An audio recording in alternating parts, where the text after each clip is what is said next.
Having a little dance there? Nope. Absolutely not. Oh. Except you were, and there's evidence that you were. There's no evidence that I was. Well, no, actually, because I'd have to ask you how to find it. So. You can't. I wasn't on screen, so you technically can't find it. It's fine. Shame. Well, hi, everyone. It's Monday, the 26th. No, it's not. It's Tuesday. It's definitely Tuesday, the 26th. So we were supposed to do this last night.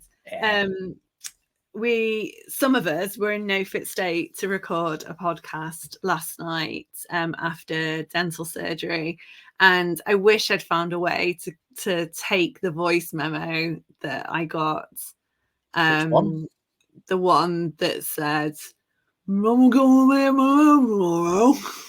That sounds like me. If I'm honest with you. I listened back to those first thing this morning when I got in the van. They were pretty good.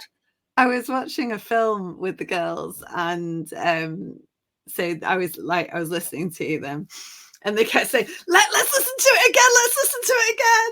And then this morning it's like, has Liam sent any more messages? I wasn't in a great way.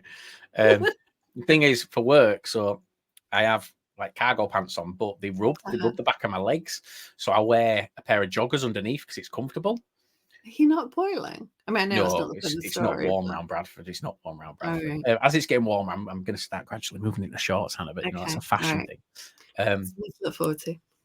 Apparently, when I came home last night, I stood in the bedroom and I took my cargo pants, like lowered them, and then just stopped and stared for what felt like a lifetime. And then I just looked up and went, got 2 pairs of trousers on. And I couldn't, but then I started quoting Friends. I don't know if you were a fan of Friends or watched Friends, but I just looked at Liv. Are you wearing all the clothes? No, I went, I'm wearing 2 belts. And that was like, I just stood, and then Liv said to me, she was angry. She was like, you should not have driven home. You could have ruined your car. I was like, impossible. I was in the van. So my car's fine. I did worry that I was going to have a Wolf of Wall Street moment this morning when I left the house. Like, I feel like I got home fine and the van was going to be like upside down on fire or something. But no, we were good. I remember the motorway being closed. Yeah, but it wasn't actually closed. Just one part of it was. No. I don't know how many times I drove around that roundabout. And then you lost your keys. Did I? Even though you were in the car. Yeah. I've got all the evidence. You can listen to it. No, I remember that. I couldn't find my keys, but I knew that I had them because I got home. It wasn't a good night, Hannah, if I'm honest with you. I went in for just to get it looked at because I had toothache, and he just went, I'm pulling that out. And like I did kind of want him to pull it out. I didn't think he'd pull it out. And then it was massive. Like, it was huge, was this tooth. He told me repeatedly last night how... I've got it upstairs. I'll send you a picture of it after. I know, I'm good, thanks. It's got... right, and then Liv got angry last night as well because I stood it up on the side. Was it like a side table? Because that's what you told me it was going to be like. She looked at it, she went, you are disgusting. I was like, Liv, it's a table. And I remember that clear as day. And then she put it in a little bag and she threw the bag at me. And I've taken it out of the bag now. It's on kitchen side upstairs. So I'll show my mum. My mum couldn't believe how big it was either. Huge, Hannah. Huge. Like Donald Trump, huge. That's what they all say. Well, should we plow through this like a boat going under a bridge in Baltimore? Oh, yeah. What? As in, we'll get the Chinese to do it. What? Hannah, have you not watched the news today? I don't. I kind of. No, not really. I've been busy doing like important working things. I know that a bridge hit the boat hit a bridge in Baltimore, but I don't know much more than that. The entire bridge has collapsed. The entire bridge has gone. But on the footage, it's like it looks pretty suspect because the lights on the boat cut out, and the lights on the bridge go out. Yeah. At the same time, so all of a sudden the boat can't see, but you can see the silhouette of the boat. And then all of a sudden the boat turns and faces the pillar of the bridge and just ran straight into it. And but they'd stopped people going on the bridge. Right. Because I did read, I think it was on the there might be some this is League Two related. What? Okay, right. I'm trying to guess which team's going to be this is all going to be an analogy for. This is Doncaster season. They built this big bridge. It was going to be the gateway to their future. And then Grant McCann's the boat. Because we all know Bobby fans. And it was all going really, really well. Yeah. And then they started talking about playoffs. And yeah. They're going to make play. Yeah. There's that we only need 24 points or something ridiculous. So I was like, all right, mate. And we need everyone else to drop 24 points. Yeah. If someone on one of the county Facebook groups has done this really elaborate Excel sheet, which has got the top 6, I think. And I think Wrexham down, it's like a worst case. They have, like, if they win all of their games apart from the games that they can't win because they're playing someone else in the top 6, and basically plots when each team get to 86 points, which is kind of the golden number at the moment. And someone replied and said, like, this is definitely one for the Dull Men's Club. And I was like, no, it's stats. I was going to say, this is like porn for you. I know. I sent it to Harry last night because this is what Harry and I do now. We make ourselves feel better at the expense of other clubs in the top 6. So I should send him they would cheer him up. As if you and Harry, who are sat first and second in the league, need cheering up. Well, no, because we're both as neurotic as each other. That's the problem. And so, like, some of it is me saying, like, oh, don't worry, you're going to be fine. And then he's like, oh, well, you were playing like champions in the second half on Saturday. I'm like, oh, yeah, we were. It's I don't know whether it's mutually destructive friendship or just, it's like getting upset over like the two of you knowing that one of you is going to win gold and one of you is going to win silver at the Olympics, and you're both getting upset over it. No, because we're not upset about it. We just don't want. We just want to win gold or silver or bronze. We're getting a participation award. Well, yeah. Doncaster are getting a certificate in crayon. Well done, you tried. Oh, and some, I don't know, a fruit bag. Just a little bit of some form of security or reassurance that it's going to be fine. Our tickets have gone on sale for Wrexham, which is our last away game this week. It was about as much of a debacle as you can imagine. So that was fun. And like, I don't know, it's all coming around a bit quick, isn't it? Not quick enough for some of us. I know. I said that to Stace as well. Who's a Wrexham fan. I was like, I just want it to be over. I just want it to be done with. It's weird. It's a really weird situation. And do you know what we mentioned about? How did we get onto this? In my head, I got onto Bradford, which, you know, is pretty easy. I was steering you away from boats and we went into Doncaster. Right. And we spoke about seasons, a season. Okay. So, and then we spoke earlier about having a couple of subjects for, in fact, was this last night? I can't. It was at some point. Stage. I think it was before the voice notes. It was before. It was after I tried to steer you away from a Bradford themed podcast episode. No, it wasn't a themed episode, but I do think that it's a subject. Someone's just opened a tinny. What are you drinking, Hannah? What is it? Diet Coke. It's always Diet Coke. I ain't brought a drink down with me tonight. I've got a talk man of the match for Salford City here. If I want to. Oh, I have. Man of the match. No, that's in my wine shelf thing. Oh yeah, we've got man of the match. We've also got goal of the month. Goal of the month. And actually, it's April, so it's coming up to my time. I'm just gonna Sharpie out the 23 and add a 24. Yeah, I agree. I think you should. But we did the 606 on Sunday, and you dropped off before the end because we kind of stayed on for a Bradford chat, and Hannah, it went on for another 2 hours. I can imagine. That's what I was like, no, I need sleep.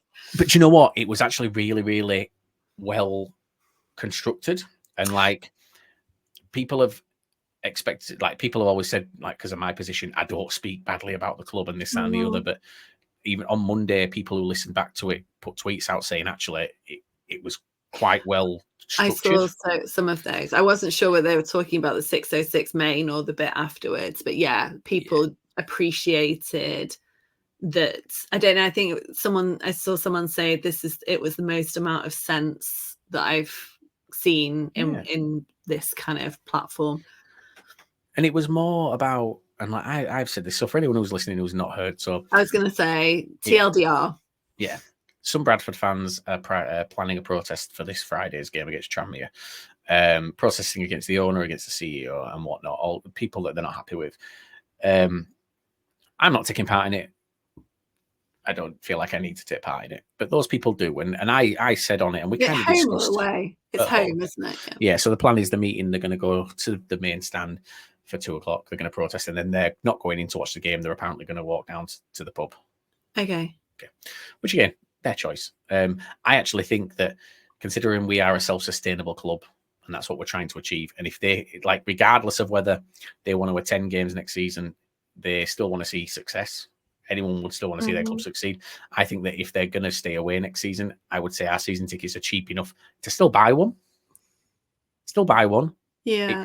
It keeps us in a strong position, or a strongest position as far as budget's concerned. If you choose to stay away, that's still a very, very powerful thing. If there's 15,000 season ticket holders, but only, let's say, 8,000 in the ground every single week, it's still powerful and people will notice. But I said on Sunday, everyone's entitled to a protest if they feel they need to. Keep it nice, peaceful, because if you let it get hijacked by dicks, that's where you lose it. Another one I've seen people do before, I can't remember. Oh, it was the reverse, wasn't it? When there were the minute silence for the Queen. Like, if you're not participating in it, just stay in the concourse and take your seat afterwards. But they could do the reverse. They could take their seats and then leave, and that would be kind of much more visual, I think, than a group of people stood outside. And I think we kind of went into a little bit of everything, because what I see online is I see a lot of Bradford fans saying we need investment. We need our owner to invest. So I asked the question, what do you want them to invest in? Mm-hmm. Because we don't need to invest in this playing squad as far as budget's concerned, because last season we had top 3 budget and we finished 6th. So we didn't hit where we should have hit. This season we've got the 9th. I've done some research. We have the 9th biggest budget in the league. You like that, because I've done actual research there. Hey. We've got the 9th biggest budget in the league, and we're currently sat, I think, 17th. Right. So we're not, until we're hitting that point. If we were sat 9th and we were unable to get higher, then yes, you have an argument of we need more investment to get higher. If we'd have finished 3rd last season, obviously we'd have been promoted. But let's say it was top 2 that went up. Yeah. If we finished 3rd, it'd be we need investment to be able to break that top 2. Yeah. We're not hitting that. So therefore, for me, it's not the playing budget that's the issue. It's how we're using it. My big issue is the pitch. We know that the pitch has been a problem, and this isn't a slight on the groundsman, because I know the work that they do. I've been down, I've witnessed it. But if Stefan Rupp wants what we've been told is 9 million for the club, it ain't worth 9 million now. So he needs to take it forward. And for me, it's about $1.5 million to 2 million to get the pitch sorted, and that means digging out the concrete underneath and starting. Doing all the drainage and everything. Exactly, and the drainage properly. Invest for me. If I had a chance to speak to him, I'd say invest that.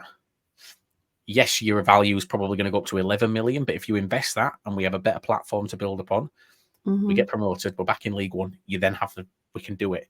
You can't get football's a gamble. Buying a football club's a gamble, and this is for any club.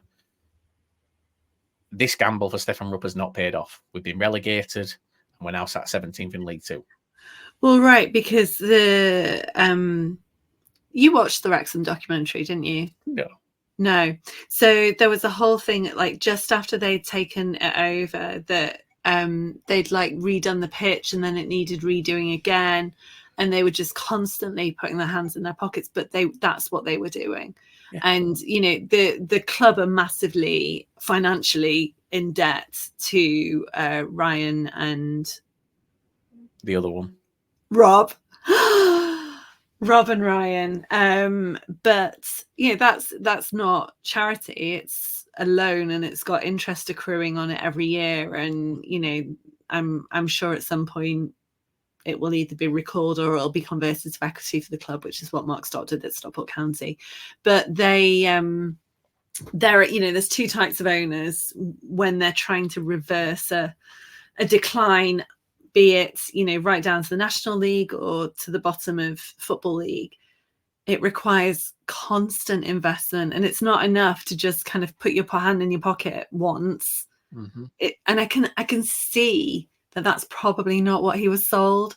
And I can see that it was we've got this amazing fan base, we've got this enormous stadium, we've got all these opportunities, and we want to get back to our glory days. Mm-hmm. But that doesn't happen, especially when there are clubs who are even Salford, when they're doing this round of inward investment at the moment, that's going to be a huge, I don't know how they're planning to spend it, whether it's on players or what, but it will be just all going to Elliot Watt. Stay, please stay.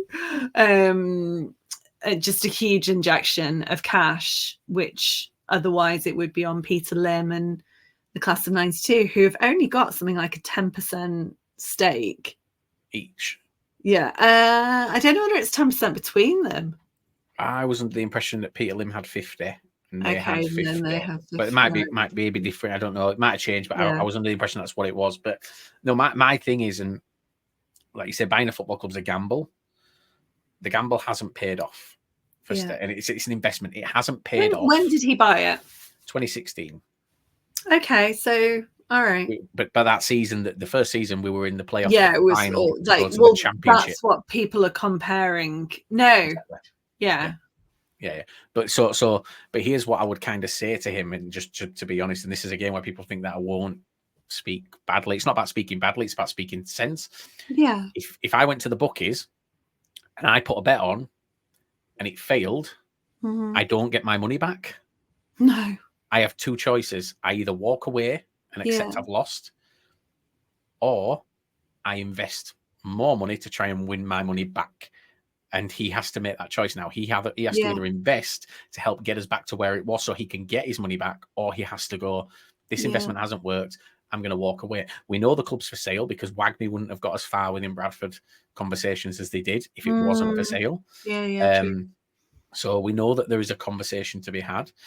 I think that the WAGMI thing's probably a massive negative in terms of his views on selling, because I feel like WAGMI were going to massively overpay for a League Two club, and they massively overpaid for Crawley. But they paid for Crawley what they probably should have paid for Bradford, right? Which is about £5.5–6 million. There's no world, there's no universe where you can tell me Crawley Town is worth £6 million when they don't own a training ground. They don't own. They're like us. So essentially, Bradford and Crawley, no ground owned, no training ground owned. They don't have any really sellable assets. But the Bradford badge is worth more than Crawley's badge in terms of what you can do with it. But like that's what they were trying to change, weren't they, with the whole NFT programs that they were doing when they first came in, and they were trying to increase the value of the name. And I was down there last Monday. I like it, mate. I like going down there. It's like, even I think it's probably 18 months since I was there last, because we played them quite early on in the season before. And the fan zone that they've got and the Reds bar, it's really nice, but it's still like nicely authentic in a way that it's not like polished and shiny like our courtyard is. And I love our courtyard, and it's it's been brilliant again since like Christmas last season. But it felt a little bit more kind of, it feels local. Yeah, it does. It feels like it reminds me of EastEnders. It's like the market in EastEnders. Everybody knows everybody. They're all from around the area. The only thing that pisses me off is that big football on the roundabout. Oh my God. Yeah, I did see that. But it's really funny. It's like, it's not big enough. It's just a bit random and a little bit plonked there. Yeah. It's like the Eden Project, but a really shit I mean, it's not, is it? It's just like one of the Eden Project, but a really small shit red and white version. And for a football, it has far too many panels.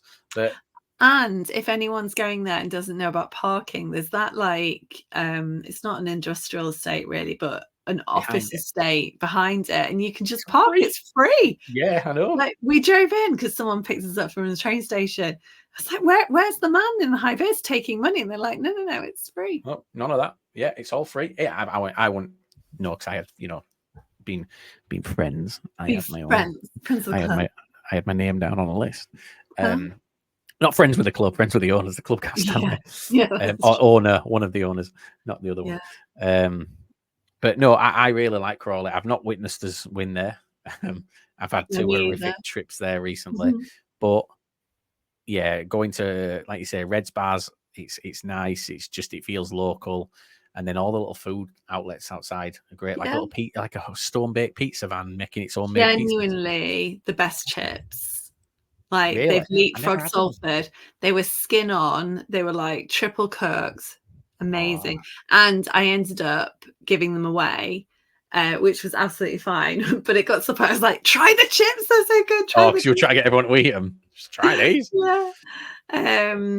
And then on Friday, we're experiencing Forest Green Rovers park and ride scheme. Okay. So I think it's a couple of miles from the ground, and it's £3. It's open from 12:30. This is like the information that everyone needs, in the last half of the season. So you go and park there, and presumably you get on a bus or Dale Vince's tractor or something, I don't know, and takes you to the ground. Surely, from an eco perspective, it would do just as much carbon emissions to just drive to the ground and park up than it would for a bus to go back and forth. That's the problem. There's no parking around the ground because it's just plonked, isn't it? It's like, I don't know which Harry Potter film it is, probably the Triwizards Tournament, when like they walk through the fields and then suddenly there's a stadium. That's 100% what I expect it to be like. Right. Looking for the new Dawn Stadium. The food. I'm not, after we saw that substitute pork thing, I can't. I don't mind it. Well, I'll try. We're going for lunch first. The food. So I will try it. And I've got a friend who's vegan who's been looking forward to Friday all year. Just leave them down there. Yeah. No, I don't actually weirdly mind vegan food. I don't, in fairness. I think there's just there's a little bit of a stigma with it, isn't there? Yeah. But yeah, so we've not done one for a couple of weeks. Not done one of these for a couple of weeks, but you guys are obviously smashing your opposition again. Well, no, we won one game. Again against fourth in the league. Yeah, 5-0. Let's be Hannah, we've conceded 14 goals in 4 games and just scored 1. And let's be measured, Hannah. We conceded 2 to bottom of the league, 5 to top of the league, 3 to middle of the league, and then 3 to middle of the league again, and scored 1 against top of the league. So Charlotte's just texted me to ask me if she can come down. Yeah, bring it down. No, because she's just going to be mean to you. Fine, let me mean. Bring it on. Yeah, we won a game. It was a game we needed to win. MK Dons would have leapfrogged us and sent us into the playoffs if they had won. I'd say at least a couple of their goals were down to defensive errors. They were fine, really causing Ben issues for the first half an hour. And then it was, in fact, in the BBC News article, news write-up, it said it was like they pressed the self-destruct button. And first goal went in, then we were 3-0 up at half time, 1 just after and 1 in injury time. And the nice thing for us was that, it's 5 goals, 5 different scorers. Charlie didn't kind of mess around too much with. And he had his bobble hat on. Yeah, his lucky bobble hat. It was really, really wet Yeah, as you can tell. well. Yeah, you can tell. So yeah, I think it was good. It puts us in a slightly more comfortable position, especially since Mansfield and Wrexham play on Friday. That's on Sky Sports. If anyone's not going to their games and Is it at 3:00? And wants to watch, yeah, but it's not Oh. Saturday, is it? No, I know, but still, I thought that they'd moved it. No. So they're on TV, and yeah, a nice low-scoring draw would be helpful. But if not, I'd rather Mansfield won. Yeah, you don't want to be leapfrogged, do you? No. So we've got a game in hand over both of them, and we've got 2 games in hand over at MK Dons. Yeah. So yeah, we've got AFC Wimbledon on Monday, and then so Forest Green Rovers, AFC Wimbledon, and then Sutton, and then Colchester. Yeah. So on paper, everything's great. It won't end up like that. And those four games, there is something like that gets us to the 86, or it would do on the Accrington one, I think, according to the spreadsheet. Let's have a look. So 71. No, it doesn't. Maybe it gets us to 83. It gets you to 83. Yeah, so 83. Right, so 83, and then Accrington could, like someone was saying, that could be, if we won the 4, we could win. We could kind of secure promotion against Accrington. Is it Accrington? It's not Accrington. It's Morecambe. Oh, right, Morecambe then. Maybe I said it was at least Accrington, if not. Yeah, Accrington's the last home game of the season. You say you've got Morecambe, then you've got Morecambe, Notts County. Yeah. Then Accrington, and then Wrexham away. Yeah. Imagine you get promotion before them, and on the last game of the season, Wrexham need to win. I know. I mean, yeah. Which it's fine. I mean, maybe they'd be like Leyton Orient. I mean, was it the last away game of the season? Yeah, it was, wasn't it? Where we went to Leyton Orient and we expected to get. Oh yeah, and you battled it. Was it 3-0? 3-0, but they'd just been on the piss since they'd been promoted, so they were already on holiday. Richie Wellens kind of rocked up, just like dressed completely casually, not in like club kit or anything. You know, they were, because I think they'd won. Was it the Tuesday night they'd won at Gillingham? Anyway, so yeah, I'd love for that game to be a dead rubber from our side. I really would. But no one's doing it the easy way at the moment. Everyone is dropping points. It's like hot potato, isn't it? Yeah. Every time someone gets that opportunity, they go, no, fuck that. Yeah. And Mansfield, their run, you know, they're almost every game that they're playing is against someone who is playing for something. Yeah. So, you know, whether that's top of the league or bottom of the league, they've got Barrow are on a run. I don't know. I don't think they've got Crawley, but Crawley are top of the form table. They're sitting in 7th at the moment with 1 or 2 games in hand, depending on how you look at it. Are we going to playoffs? Starting to play a bit better. Pardon? We're going to play a final. Oh yeah, we could do. It would be great as long as neither of us are in it. Let's be completely honest. MK Dons, Crewe, Barrow, Crawley, Gillingham, or AFC Wimbledon. There'll be seats. Well, if it's Barrow or Crawley, we know. If it's Barrow and Crawley, we'll be on bench.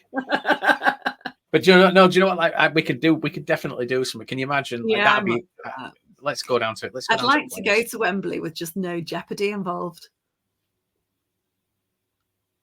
Have I been with no jeopardy? Yeah, I mean, when Bradford go, I always assume we'll lose, so there's no jeopardy involved. I've seen County win once in like 6 trips, I think. Why have you been to watch Notts County 6 times? Oh, shush.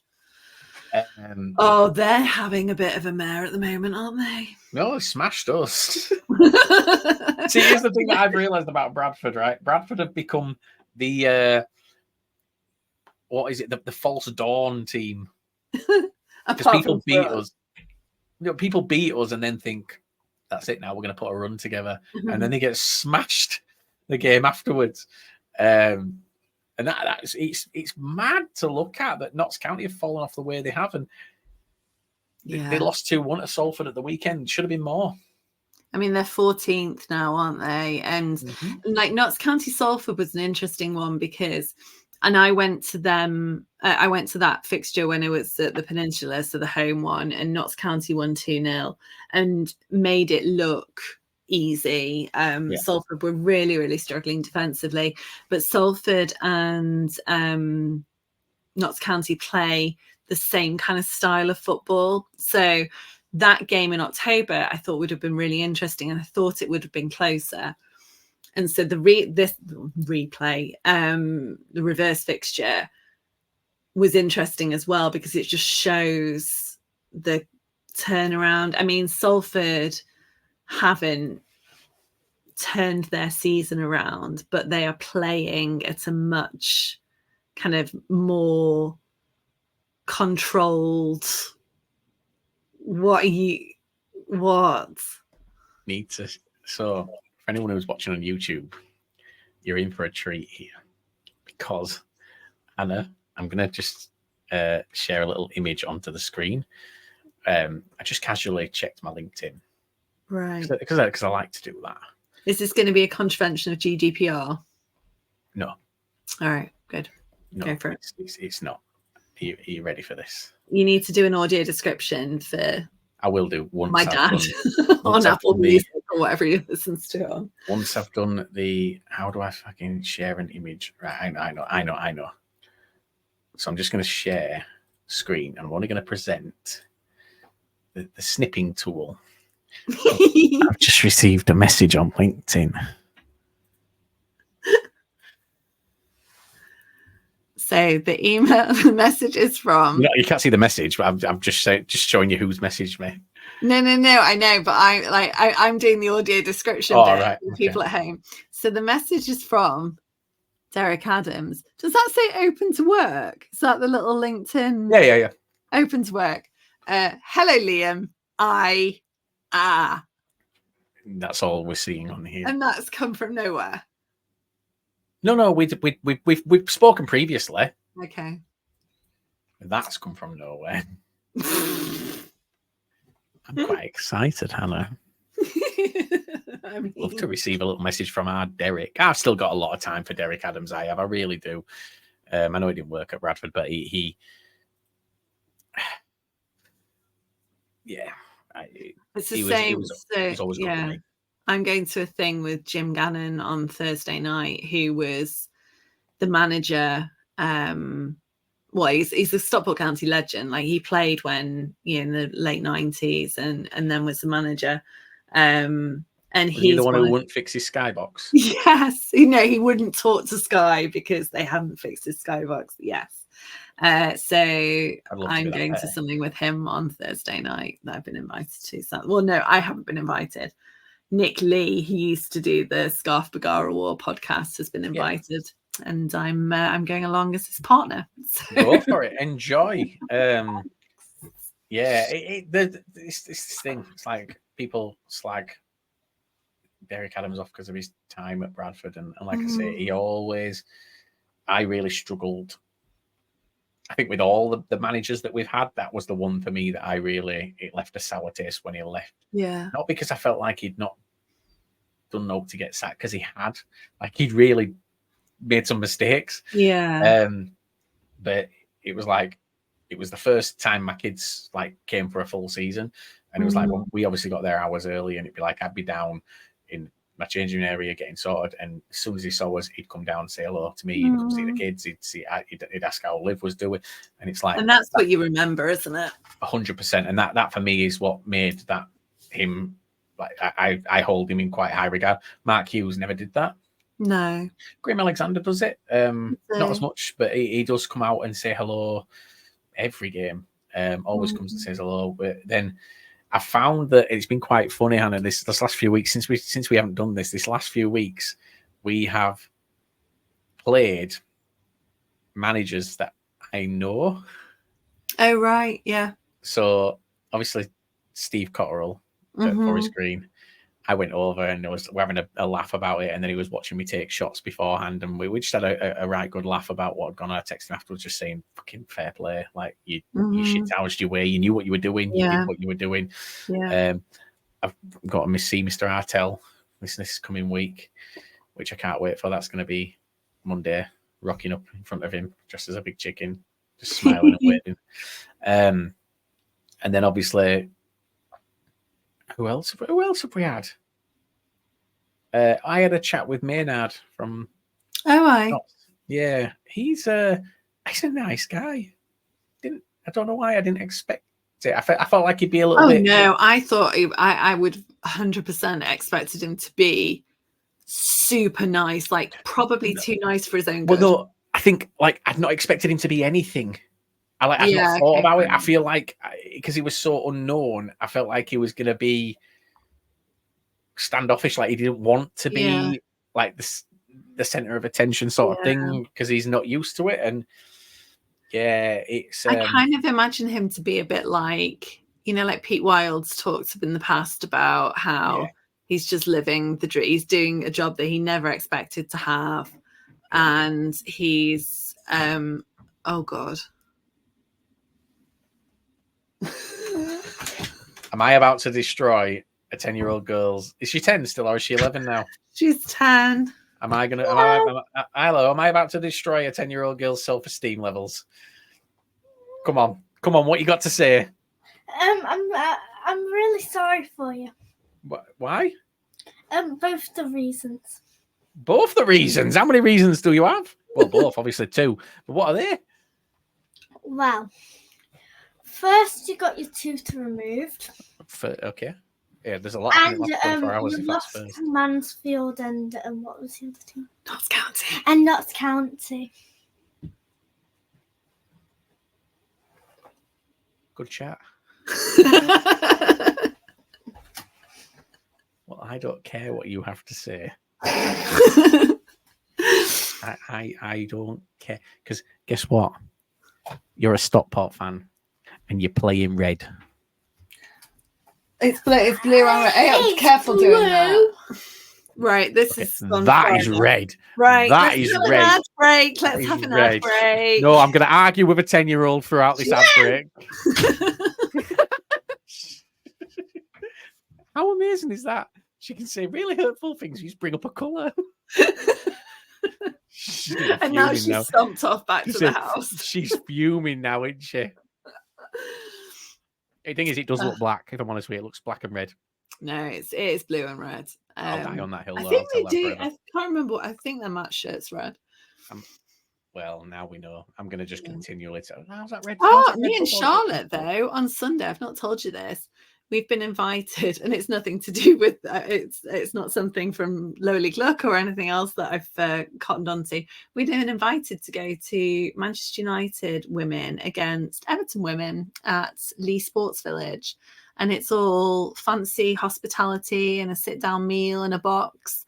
And it's an organisation that I'll actually find out more about them and share, but kind of encouraging people into youth football and kind of all the things that you need to think about. So it was set up by a woman whose son plays for Arsenal under 21s, and so she's gone through that youth system and knows the pitfalls and the kind of the mental health side, which we'll talk about after the ad break. Joey Barton's just tuned out. Joey Barton said a woman was driving that ship. I didn't want to say it. But he did quote tweet the ship in Baltimore and say women boat drivers now as well. And I was like, you knob. He's gone beyond being a caricature of himself now and is just trying to go into the like Katie Hopkins realm. Here's the thing. Joey Barton spent more minutes in prison than he did on a football pitch in his career. And there's also his brother we could talk about, but we won't. We won't give Joey Barton the time of day, really. We'll just tell him, Joey Barton, you're a wanker. You're an absolute knobhead. I'm sure he doesn't care what I think because I have a vagina. This is what I don't understand. Because, like, I don't have one, Hannah. That might come as a shock. This might have to be cut out. After you saying at the beginning that we're going from one take. I don't have one, right? I don't have one. Yeah. But I love them. This is where your dad's going. I'm not listening to this podcast ever again. Yeah, but he'll bring it up at like Sunday lunch or something. I hope he does. Let me know. Let me know how long. Let me know how long it takes from publishing this to you to get the message that I want everyone who has Hannah's number to just text her the word vagina. And I want to see how many vagina texts Hannah gets. Right. That's the challenge. Well, I'm glad that we're using biologically correct language. That's very important. What other language could we use? Oh, we're not going to. Right. So back to mental health and football. And I messaged Liam about this about 3 weeks ago. I just got a message and I kind of half looked to see if it said vagina on it, but it's not been recorded. When you say you messaged Liam, do you mean me? You messaged me? Yeah, I do. I was talking to the people listening. Oh, right, okay. Like my dad and my dog. So you messaged me. Pretty much it.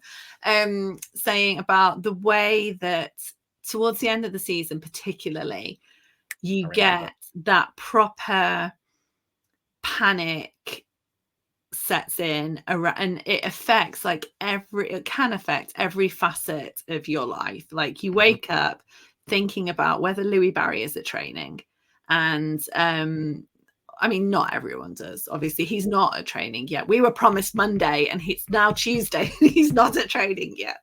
Might be stuck in traffic. But it becomes very kind of pervasive in terms of thinking about it. But then also over the weekend, like conversely, it's not just the fans that it affects, it's the players as well. So there was this whole thing with Cameron at Notts County, who was their savior last season, who's the captain. I think it was his girlfriend and then his girlfriend's sister have been like weighing in, not really helped in terms of calling people names, in fairness. But, really complaining about the abuse that he and the rest of the team are getting.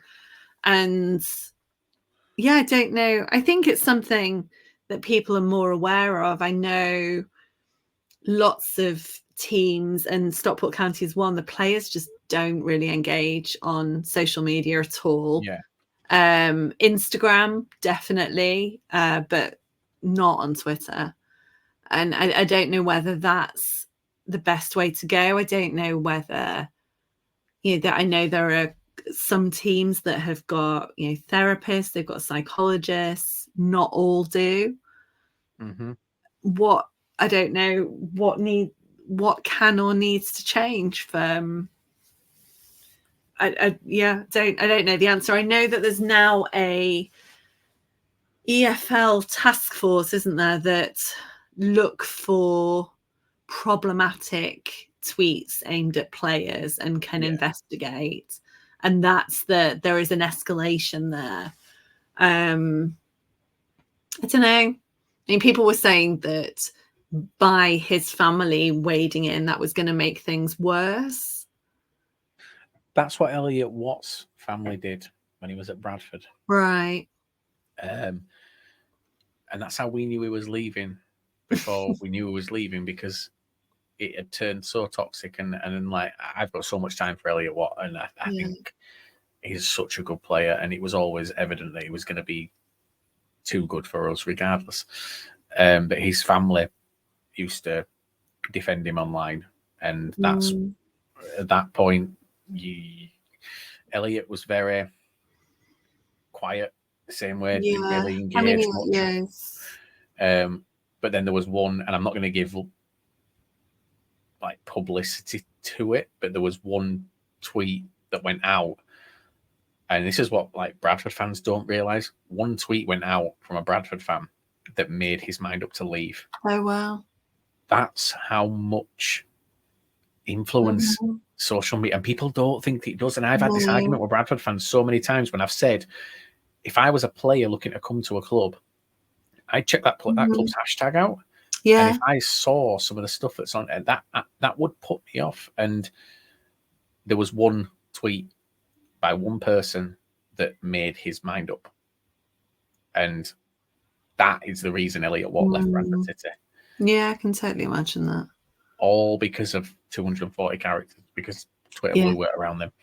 Yeah, it was probably 160 then, actually. Might have been. Yeah, so that little minute that you take to write that angry tweet, and we all say things in the heat of the moment, but before you send it, think about what the potential outcomes are, because that's where we ended up where we are in terms of Elliot Watt's situation, walking away from our club because of one tweet. Yeah. And as a fan, I think, like, I've now left every single Stockport County WhatsApp group that I was on. I'm in one that's left, but it's muted and archived. So I was in one. I do remember that.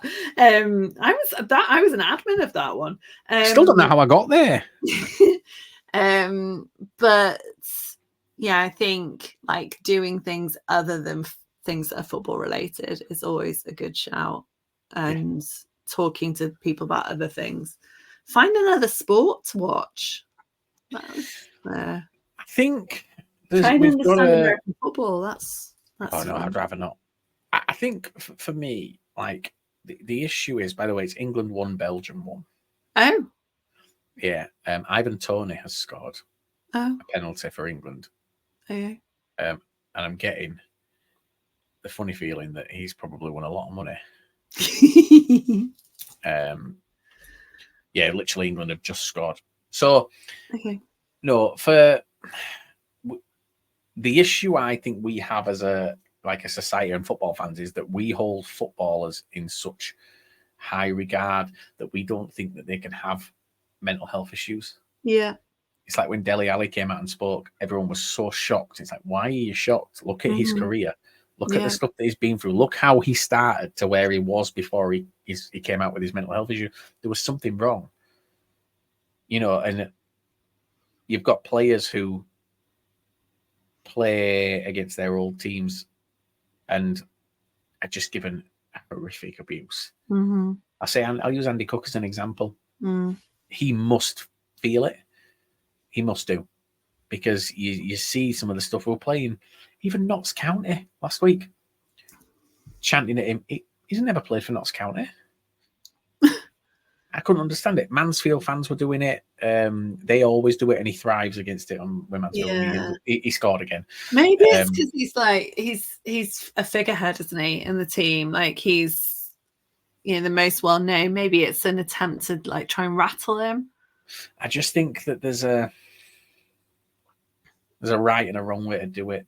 Oh, yeah, I'm absolutely not defending it. I don't even know why I'm trying to understand. No, I get what you mean. I know why they target Andy Cook, because Andy Cook is the threat. He's the threat to any team in this league. He's the threat. But it's just very, some of the stuff I hear, and I just think I'd go in nuts. Yeah, I would go nuts. And to be like a Bradford fan did something to him last week. After the Mansfield game, I think it was, a Bradford fan was abusing him from the touchline, and then went on Twitter and bragged about it. And then every Bradford fan turned on him and he deleted his account. Wow. And it's like, like Andy's got broad shoulders. He can take it. Like he can take it. And I think he forgets it pretty much instantly. But in that moment, regardless, it's not even about putting a player off. Like family and friends are there. They don't need to hear that shit. And players should feel safe. Like it's a place of work. Exactly. And to the lad at the front of the main stand that was abusing Cook last week when we played them against Mansfield, like he's literally at work. Yeah. Like, I don't come and tell him how to hold that lollipop to let them kids cross the road. No, and equally, it's like going to a surgeon, isn't it, and saying, do you know what? Like, as a complete layperson, I think you're doing this wrong, and you need to hold your scalpel a different way, and that will mean that your operations go better. Like, you just absolutely wouldn't do it. But equally, I can't. I know that it's venting. I know that it's frustration. And probably it comes from knowing or believing that person, that player, can do better than they are doing currently for whatever reason. But why do they think it's motivational? Like, oh yeah, Fred in block 2. I never thought about it. Do you know what? Yeah, I'll do better next time, because Fred hurling abuse at you is the motivating factor. They had this at Salford earlier in the season, where players were hurling abuse. Fans were hurling abuse at Luke Garbett, scorer of that insane goal against unreal goal, by the way. But his dad and his kids were sat in front of the Salford fans, and they turned around and said, like, his kids are here, and then that resulted. But what did it like? Does Luke Garbett think, do you know what? Yeah, I really want to come to work today, play my best, and watch my kids see their granddad getting screamed at? It's just completely unacceptable. It's like, and I had this argument with some Bradford fans about it that were abusing Andy Cook. He scored 17 goals this season, right. Oh, I know. in a team that is playing hoofball to him. Yeah. He's been played as a target man. And I looked, we've scored 46 goals this season, Hannah. 17 of them Andy Cook. Wow. So the other 22 registered players in the squad have scored a combined 29 goals between them.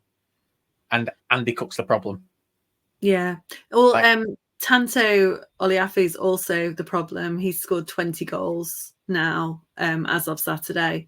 But if you listen to the fans, he, is a waste of a shirt. He's, unreliable. He's a confidence player. He's got no oh my God. And that's the thing, isn't it? When people say about people being confidence players whilst hurling abuse at them. Yeah. Yeah. Ibi Toure, like, and that's it. I think some of Stockport County's issues recently have been confidence, but Ibi Toure is another one who gets absolute pelters on social media, on like the Facebook groups, and he scored against Salford. He was brilliant on Saturday and made the team of the week. And I really hope that kind of shuts people up for a bit. I think there are confidence players. There are players that just need... Do you know, there's just sometimes no need for it. A perfect example, Hannah. So Liam Rydalge plays for Bradford, left back. Broke 2 of his fingers in training.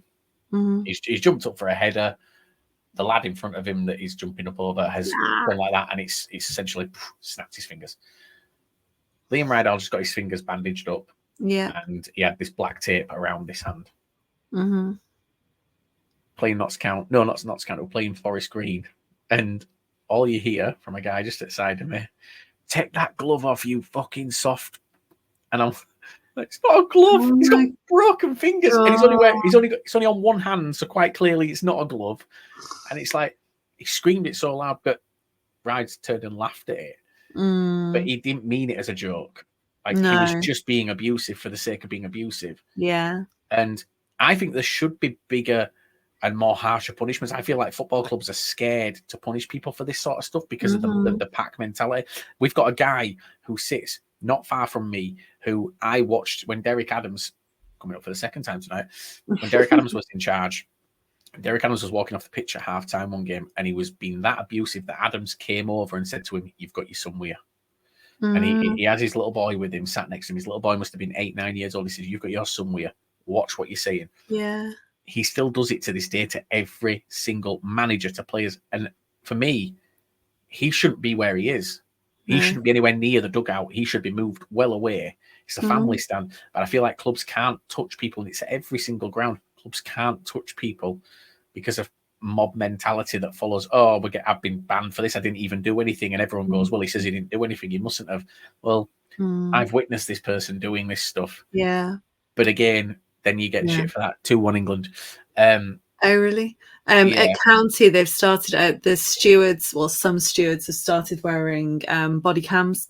And so you see them like angled. There's a group behind us that are quite vociferous, shall we say. But they, or anti-vociferous maybe, but they, you can see them angled, like with their bodies angled at that. And they're just, I think more and more technologies are in place. Like we've just had a load of people banned that was, backed up with CCTV and all sorts of things. So what about the hooliganisms? Yeah. So it's people. Yeah. Someone's always watching, and cameras now. And most clubs have these supporters lines where you can send a text message if you want to, call out someone's inappropriate behavior. I think the issue is, and this is where again, like I say, clubs I don't feel are confident enough to act upon these things yet. If I put a complaint in and it doesn't get dealt with, I'm never going to complain again. Yeah. Because what's the point? Falls on deaf ears, and it just looks like it puts in your head then that there's actually nothing wrong and it's just you. Yeah. I do feel like clubs have got to be more assertive with how they deal with certain stuff. I mean, like I said on the 606 about what happened. By the way, no goal for England ruled out. So, yeah. Thanks for the update. So on Tuesday for the Notts County game, the Notts County fan at the front of the stand that was quite clearly intoxicated was extremely angry with the chicken, and that's just a great sentence in itself, isn't it? Drunk Notts fan very angry with chicken.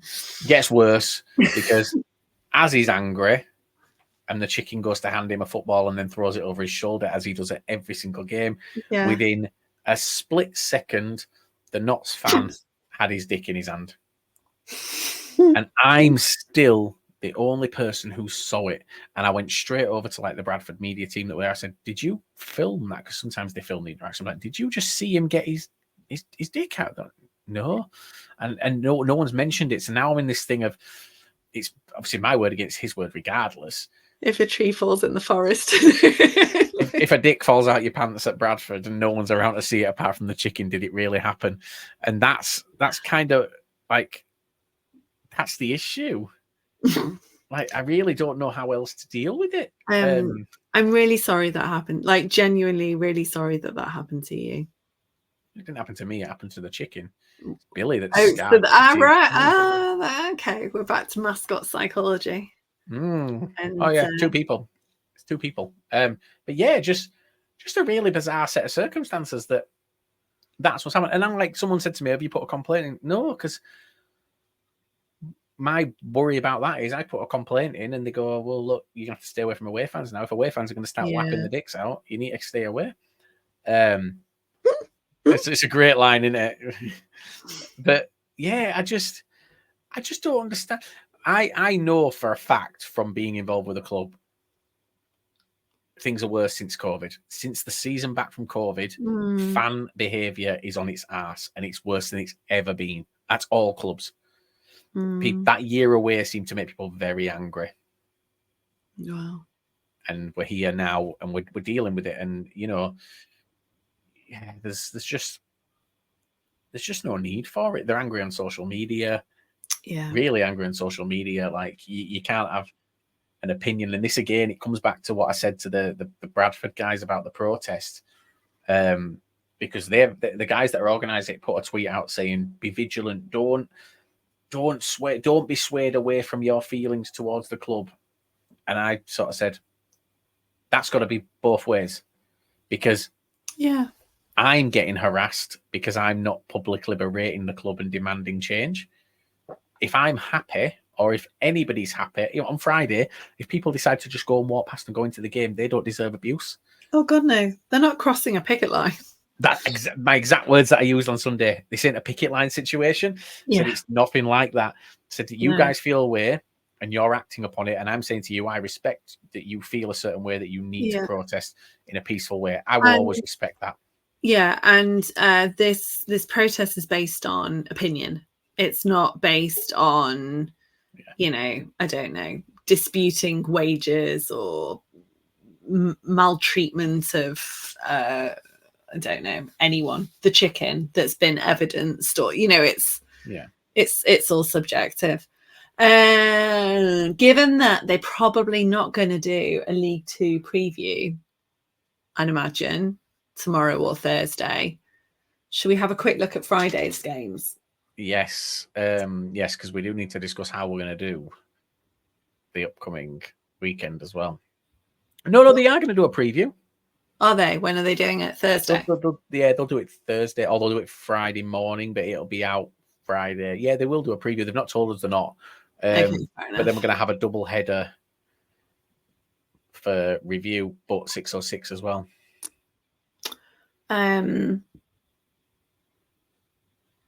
So when are we 606ing? Sunday and Tuesday?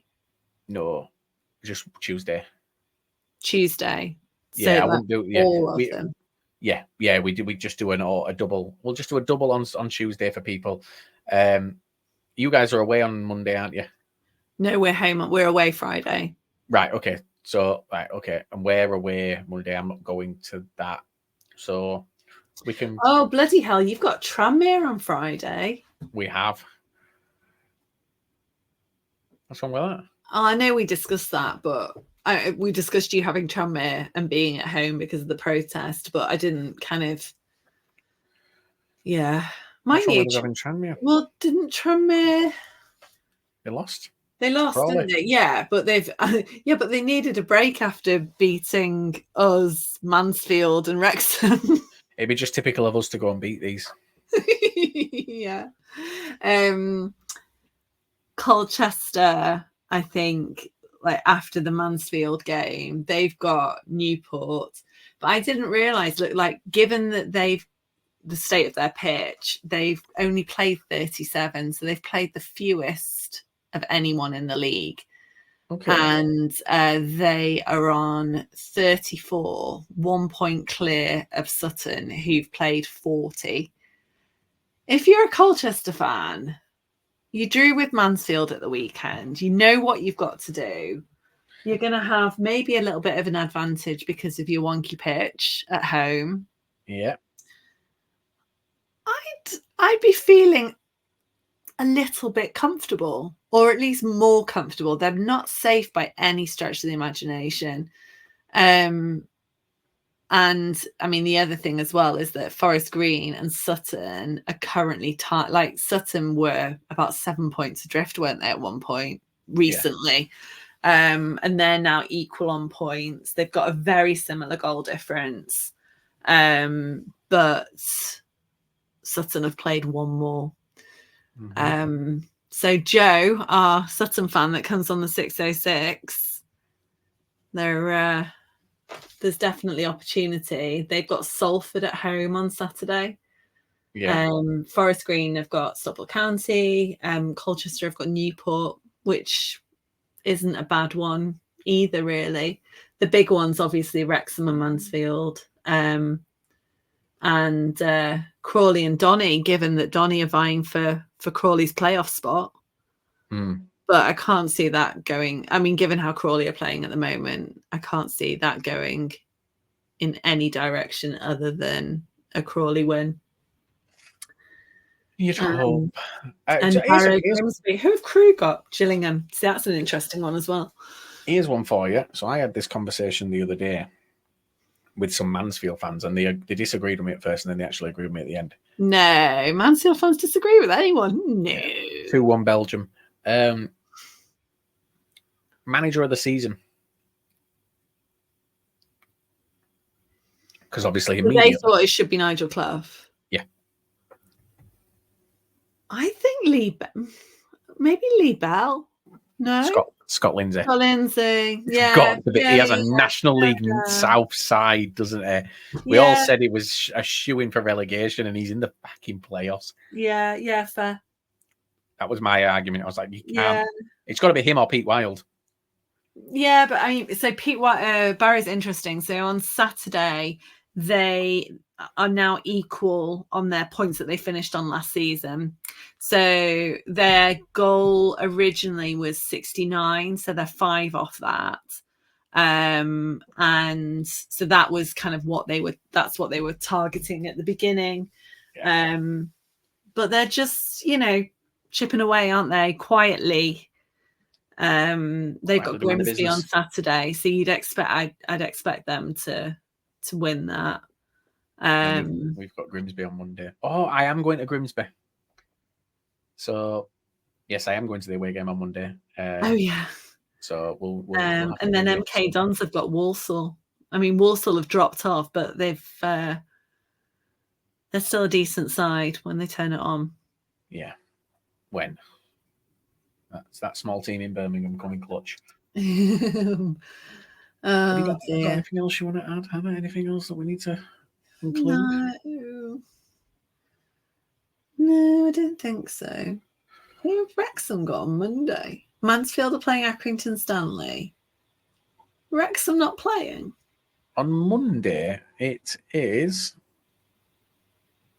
Let's have a look. League Two. Doesn't look like they're playing. It's weird. Are they playing like Tuesday on Sky or something ridiculous? Yes. They're playing Doncaster. They're playing Donny on Tuesday. How odd? At 7:45. That'll be on Sky, won't it? I mean, it's not marked as being, but yeah, you'd imagine so. What a weird one, though. Why's yours a 1:00 kickoff on Monday? Trouble. Yes. I'm glad you've just mentioned that because I didn't know.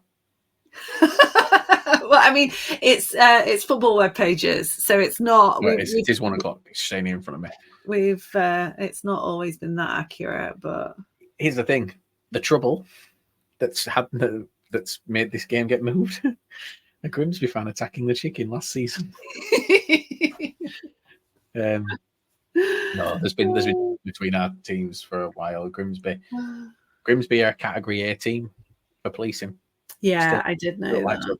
They don't like to admit it. They get really pissy when you talk about it, but they are a Category A team. Well, no, but that's because none of them have ever seen any trouble anywhere. No, definitely not. But no, nothing else to add. I'm looking forward to Friday and Monday. It's a year. So Easter weekend last season was when I started doing my football, like League Two previews. Oh. So it's not a year because Easter's early this year. But when I looked at it, I was like, oh yeah, I was on a holiday, sitting by the pool, writing. It's 3 years since. No, it's just over 2 years since we started doing this at all. Oh, what a wild ride, Pete Wild. Okay. Yeah. Other than that, we didn't really go into the games. No, but it's Tuesday, isn't it? They've kind of fizzled out, haven't they? Yeah. We had a lot of catching up to do. Yeah, we spent 10 minutes talking about your teeth, so. Oh God, yeah, he's hurting again now. I'm just have some, that soluble sulfidine. That's good. Who's he? Soluble sulfidine. It's the one with codeine in it. And then send Sophie and Charlotte some more voice messages. Okay, Liv's got some dihydrocodone. I might take some of that and just send some. Wait, don't say send Charlotte some voice messages because that sounds like a voice message. Oh, they were so funny. All I remember from your reply is just them laughing at me. It's just laughter, and it wasn't even funny. Like, maybe from their perspective. I don't think they'd ever heard such a thing before. That's all it was. Did I end one of the messages with just a silence and then go bollocks? No, it was shit. It was Oh shit! The motorway's closed, or something like. I think it was that one. Was it? I just remember screaming bollocks at some stage, and I can't remember why I screamed bollocks. But anyway, we've reached the end. It's been fun, guys. See you when we see you. Sounded vaguely threatening. Yeah, we'll be watching through the window. We'll be like P. Diddy at a casting party. No, Liam, you can't actually threaten that, seeing as you did walk into someone's house uninvited this week. See, we can't even tell people why, because then that lets people know where I am and what I do, and I don't want anyone knowing. It was fine. It was a genuine mistake. Right, bye-bye.